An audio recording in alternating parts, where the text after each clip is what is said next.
আসসালামু আলাইকুম। Desire development and ট্রেডিংয়ের পক্ষ থেকে আপনাদের জানাই শুভেচ্ছা।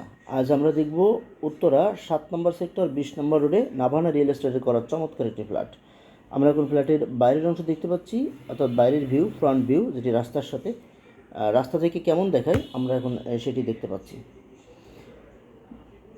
মেন গেটের বাম পাশে গার্ডেন এরিয়া, যদিও দুপাশে গার্ডেন এরিয়া আছে, বাম পাশ ডান পাশে দুপাশে গার্ডেন এরিয়া, যেখানে স্বল্প পরিসরের গাছ লাগানো থাকলেও আরও বেশি করে ফুল গাছ বা অন্যান্য গাছ লাগানো সম্ভব।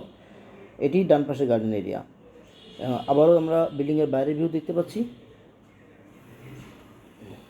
বাইরের ভিউ, মেন গেট থেকে এখন আমরা ভিতরে প্রবেশ করব। লিফট এরিয়া, লিফট থেকে নেমেই বাম হাতে এই ফ্ল্যাটটি, যেটি 1582 বর্গফুটের। আমরা এখন ফ্ল্যাটের মধ্যে প্রবেশ করতেই ডান হাতে ঢুকেই ড্রয়িং রুম, যেটি অনেক বড় পরিসরে। ড্রয়িং রুমটি এমনভাবে করা যাতে ভিতরের পর্দাটা মেনটেন হয়। ড্রয়িং রুম থেকে বের হয়ে আমরা এখন আছি ডাইনিং রুমে, যে ডাইনিং রুমটি অনেক বড় পরিসরে, আপনারা দেখতে পাচ্ছেন বেশ বড়। এটি 3 নম্বর কমন রুম বাথরুম। 3 নম্বর কমন বাথরুম থেকে বের হয়ে আমরা এখন যাব রাস্তার সঙ্গে দুটি বেড, অর্থাৎ মাস্টার বেড এবং সেকেন্ড বেড, দুটি বেডই রাস্তার সাথে, এবং যে দুটি বেডের সাথে অ্যাটাচড বাথরুম বারান্দা রয়েছে।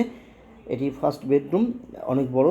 এটির সাথে সবচেয়ে বড় কথা, এই ফার্স্ট বেডরুমের সঙ্গে অনেক বড় পরিসরের বেলকনিটা রয়েছে, বেলকনিটা বেশ বড়, সাথে অ্যাটাচ বাথরুম। আমরা এখন ঢুকছি সেকেন্ড বেডরুমে। এই সেকেন্ড বেডরুমের সাথেও বারান্দা আছে এবং অ্যাটাচড বাথরুম রয়েছে। বেডরুমটি অনেক বড়, দুই দিকে জানালা, দুটি বেডরুমের দুই দিকে জানালা, যে কারণে পর্যাপ্ত পরিমাণ আলো বাতাস পাবেন। আমরা এখন আছি 3 নম্বর বেডরুমে। 3 নম্বর বেডরুমের সাথে একটু বড় জানালা থাকায় এখানেও আলো বাতাসের পর্যাপ্ততা রয়েছে এবং এই পাশটাও খোলা, বয়ারের সাথে খোলা আছে। এর সঙ্গে বাথরুম নেই, এটি কমন বাথরুম ব্যবহার করতে হবে। আমরা এখন আছি রান্নাঘর এরিয়াতে। রান্নাঘরের সাথে একটি বড় বেলকনি আছে এবং বেলকনির সাথে অ্যাটাচড বাথরুমও রয়েছে কাজের মহিলাদের জন্য।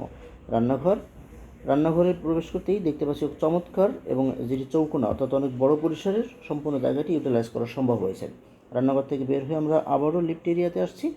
ধন্যবাদ।